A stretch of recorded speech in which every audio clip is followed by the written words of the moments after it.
Na plano del nuevo administrasyon para solve problema de korupsyon na mga ahensya de gobyerno, el presidente Rodrigo Duterte ya habla que el Prinsipia Ya lifestyle check con mga alto opisyales hasta na mga empleyado del Bureau of Internal Revenue o BIR y Bureau of Customs.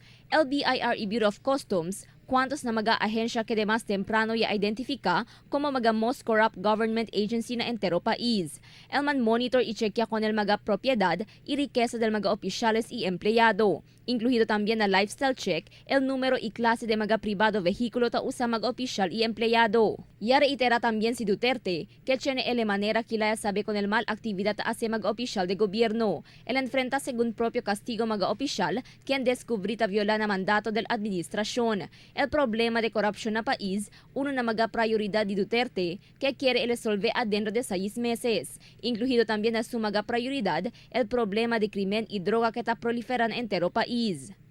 Crystal Almonía, Dateline Zamboanga.